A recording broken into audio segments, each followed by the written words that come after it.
ಈಗ ಮತ್ತೊಮ್ಮೆ ಏನಾದರೂ ಭಯೋತ್ಪಾದಕ ದಾಳಿ ಕಾಶ್ಮೀರದಲ್ಲಿ ನಡಿಬಹುದು ಅಂತಕ್ಕಂಥ ಶಂಕೆಯನ್ನು ಗುಪ್ತಚರ ಇಲಾಖೆ ಹೇಳಿದೆ.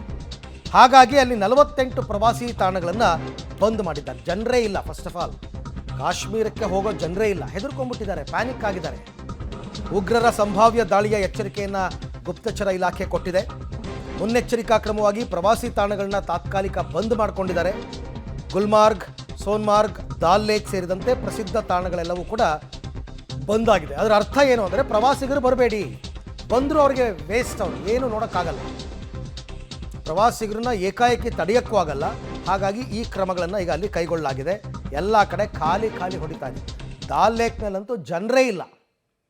ಎಲ್ಲ ಬೋಟ್ಗಳು ಲಂಗರ್ ಹಾಕಿ ಕೂತಿವೆ ನೋಡಿ. ಪೆಹಲ್ಗಾಮ್ನ ಭಯೋತ್ಪಾದಕ ದಾಳಿಯ ಬೆನ್ನಲ್ಲೇ ಮತ್ತೆ ಕಾಶ್ಮೀರದಲ್ಲಿ ಮತ್ತೊಂದು ದಾಳಿಯ ಆತಂಕ ಈಗ ನಿರ್ಮಾಣ ಆಗಿರುವಂಥದ್ದು. ಸಂಭಾವ್ಯ ದಾಳಿಯ ಬಗ್ಗೆ ಈಗ ಕೇಂದ್ರ ಗುಪ್ತಚರ ಇಲಾಖೆ ಒಂದು ಎಚ್ಚರಿಕೆಯ ಸಂದೇಶವನ್ನು ಕೂಡ ಕೊಟ್ಟಿದೆ.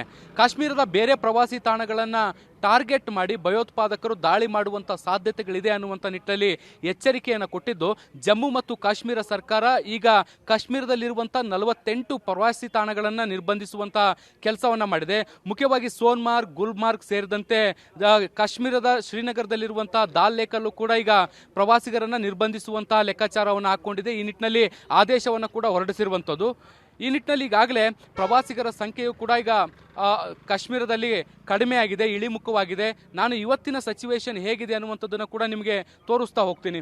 ನೋಡಿ, ಪೆಹಲ್ಗಾಮ್ನಲ್ಲಿ ಭಯೋತ್ಪಾದಕ ದಾಳಿಯಾಗಿ ಇವತ್ತಿಗೆ 1 ವಾರ ಆಗಿರುವಂಥದ್ದು.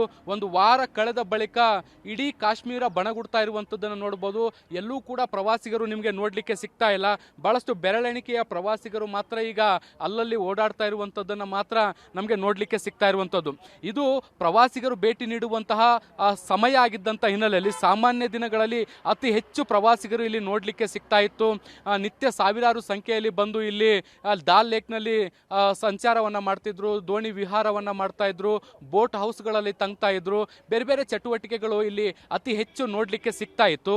ಆದರೆ ಇವತ್ತು ಪರಿಸ್ಥಿತಿ ಸಂಪೂರ್ಣವಾಗಿ ಭಿನ್ನವಾಗಿದೆ. ಈ ಹಿಂದೆ ಭಯೋತ್ಪಾದಕ ದಾಳಿ ಆದ ಬೆನ್ನಲ್ಲೇ ಕಾಶ್ಮೀರದಲ್ಲಿದ್ದಂತಹ ಜನರು ಎಲ್ಲರೂ ಕೂಡ ತಮ್ಮ ಊರುಗಳಿಗೆ ವಾಪಸ್ ಹೋಗಿದ್ದಾರೆ.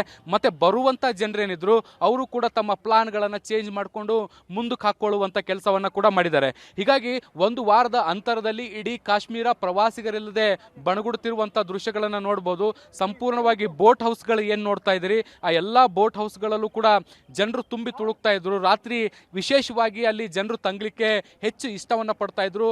ಇಡೀ ದಾಲ್ ಲೇಕ್ನ ಬೋಟ್ ಹೌಸ್ಗಳು ಸಾಕಷ್ಟು ಫೇಮಸ್ ಕೂಡ ಇರುವಂಥದ್ದು. ಸೊ ಇವತ್ತು ಅಲ್ಲಿನ ಸಿಚುವೇಶನ್ಗಳು ಬೇರೆ ಇದೆ. ಪ್ರವಾಸಿಗರು ಇಲ್ಲ, ದೋಣಿಯಲ್ಲೂ ಕೂಡ ಪ್ರವಾಸಿಗರು ಓಡಾಡೋದನ್ನ ನೋಡಲಿಕ್ಕೆ ಕಾಣಿಸ್ತಾ ಇಲ್ಲ. ಸಂಪೂರ್ಣವಾಗಿ ನೋಡಿ, ಇಲ್ಲೆಲ್ಲ ಕೂಡ ದೋಣಿಗಳು ಖಾಲಿಯಾಗಿ ನಿಂತಿರುವಂಥದ್ದನ್ನು ನೋಡ್ಬೋದು. ಸಾಮಾನ್ಯ ದಿನಗಳಲ್ಲಿ ಬಂದರೆ ಈ ದೋಣಿಗಳೆಲ್ಲವೂ ಕೂಡ ಪ್ರವಾಸಿಗರಿಂದ ತುಂಬಿ ತುಳುಕ್ತಾ ಇದ್ವು. ಒಂದು ಬೋಟ್ಗಳು ಕೂಡ ಖಾಲಿ ನೋಡಲಿಕ್ಕೆ ಸಾಮಾನ್ಯವಾಗಿ ಸಿಗಲ್ಲ. ಒಂದರ ಹಿಂದರಂತೆ ಒಂದು ಪ್ರವಾಸಿಗರನ್ನ ಕರ್ಕೊಂಡು ಇಡೀ ಲೇಕನ್ನು ಸುತ್ತುವಂಥ ಕೆಲಸಗಳು ಕೂಡ ಆಗ್ತಾ ಇತ್ತು. ಇದು ಒಂದು ಪರಿಸ್ಥಿತಿ. ಆದರೆ ಇನ್ನೊಂದು ಪರಿಸ್ಥಿತಿಯನ್ನು ಕೂಡ ನಾನು ನಿಮಗೆ ತೋರಿಸ್ತಾ ಹೋಗ್ತೀನಿ. ದಾಲ್ ಲೇಕ್ನ ಮುಂಭಾಗದ ರಸ್ತೆಯನ್ನು ಕೂಡ ನೋಡ್ಬೋದು. ಈ ರಸ್ತೆಯ ಚಿತ್ರಣ ಹೇಗಿದೆ ಅನ್ನುವಂಥದ್ದನ್ನು ಕೂಡ ನೀವು ಗಮನಿಸಬಹುದು. ಭದ್ರತೆಯನ್ನು ಎಲ್ಲ ಕಡೆಯೂ ಕೂಡ ನಿರಂತರವಾಗಿ ಹೆಚ್ಚು ಮಾಡುವಂಥ ಕೆಲಸವನ್ನು ಮಾಡಲಾಗ್ತಾ ಇದೆ. ಜಮ್ಮು ಮತ್ತು ಕಾಶ್ಮೀರದ ಪೊಲೀಸರು ಈಗ ಭದ್ರತೆಯನ್ನು ಹೆಚ್ಚು ಮಾಡ್ತಾ ಇದ್ದಾರೆ. ದಾಲ್ ಲೇಕ್ನ ಬಳಿಯಲ್ಲಿ ಅತಿ ಹೆಚ್ಚು ಪ್ರವಾಸಿಗರು ಓಡಾಡುವಂಥ ಹಿನ್ನೆಲೆಯಲ್ಲಿ ಮುಂಜಾಗ್ರತೆ ಕ್ರಮವಾಗಿ ಈ ಒಂದು ವಾಹನಗಳನ್ನು ನಿಯೋಜನೆ ಮಾಡಿದೆ. ಹೆಚ್ಚಿನ ಭದ್ರತೆಗಳನ್ನು ಕೂಡ ನಿಯೋಜಿಸುವಂಥ ಕೆಲಸವನ್ನು ಇಲ್ಲಿ ನಿರಂತರವಾಗಿ ಮಾಡಲಾಗ್ತಾ ಇದೆ. ಈಗಾಗಲೇ ಸಂಭಾವ್ಯ ದಾಳಿಯ ಎಚ್ಚರಿಕೆ ಕೂಡ ಇರುವಂಥ ಹಿನ್ನೆಲೆಯಲ್ಲಿ ಸಾಕಷ್ಟು ಬೆಟಾಲಿಯನ್ಗಳನ್ನು ಕೂಡ ಇಲ್ಲಿ ನಿಯೋಜಿಸುವಂಥ ಕೆಲಸವನ್ನು ಕೂಡ ಮಾಡಲಾಗ್ತಾ ಇರುವಂಥದ್ದು ಅಲ್ಲೂ ಕೂಡ ನೀವು ಗಮನಿಸ್ತಾ ಹೋಗ್ಬೋದು. ಸೊ ಹೀಗಾಗಿ ಇವತ್ತಿನ ಪರಿಸ್ಥಿತಿ ಏನಿದೆ ಅತ್ಯಂತ ಸೂಕ್ಷ್ಮವಾಗಿ ಇರುವಂಥದ್ದು. ಮತ್ತೆ ನೋಡಿ, ಇಲ್ಲಿ ಗೇಟ್ ನಂಬರ್ 16 ಏನು ನೋಡ್ತಿದ್ರಿ, ಇದು ಘಾಟ್ ನಂಬರ್ 16 ಆಗಿರುವಂಥದ್ದು. ಅಂದರೆ ಈ ಘಾಟ್ಗಳ ಮೂಲಕ ಜನರು ಏನು ಬೋಟ್ಗಳನ್ನು ತೆಗೆದುಕೊಂಡು ಒಳಗಡೆ ಹೋಗ್ತಾ ಇದ್ರು, ದೋಣಿ ವಿಹಾರವನ್ನು ಮಾಡ್ತಾ ಇದ್ರು. ಬಟ್ ಇವತ್ತು ಪರಿಸ್ಥಿತಿ ನೋಡಿ ಹೇಗಿದೆ ಅನ್ನುವಂಥದ್ದನ್ನ, ದೋಣಿಗಳಲ್ಲಿ ಜನರು ಹತ್ತಲಿಕ್ಕೆ ಯಾರೂ ಕೂಡ ಇಲ್ಲ. ಸಂಪೂರ್ಣವಾಗಿ ಖಾಲಿ ಕೂತಿರುವಂಥದ್ದು, ನಾವಿಕರೆಲ್ಲರೂ ಕೂಡ ಖಾಲಿ ಕೂತ್ಕೊಂಡಿರುವಂಥದ್ದನ್ನು ಕೂಡ ನೀವು ಗಮನಿಸ್ತಾ ಹೋಗ್ಬೋದು. ಒಂದು ರೀತಿ ದೊಡ್ಡ ಹೊಡೆತ ಜಮ್ಮು ಕಾಶ್ಮೀರದ ಪ್ರವಾಸೋದ್ಯಮದ ಮೇಲೆ ಬಿದ್ದಿರುವಂಥದ್ದನ್ನು ಕೂಡ ನಾವಿಲ್ಲಿ ಗಮನಿಸ್ತಾ ಹೋಗ್ಬೋದು. ಪ್ರವಾಸಿಗರಿಲ್ಲದೆ ಬಣಗುಡ್ತಾ ಇರುವಂಥದ್ದು, ಪ್ರವಾಸೋದ್ಯಮದ ಮೇಲೆ ಇಡೀ ಕಾಶ್ಮೀರ ನಿಂತ್ಕೊಂಡಿತ್ತು.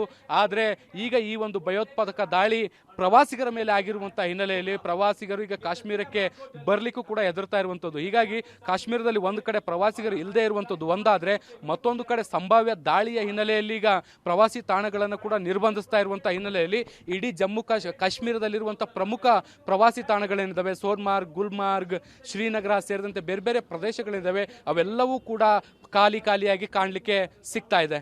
ಕ್ಯಾಮ್ರಾ ಪರ್ಸನ್ ಜಿತೇಂದ್ರ ಕುಮಾರ್ ಜೊತೆ ಶಬ್ಬೀರ್ ನಿಡುಗುಂದಿ, ಪಬ್ಲಿಕ್ ಟಿವಿ, ಶ್ರೀನಗರ.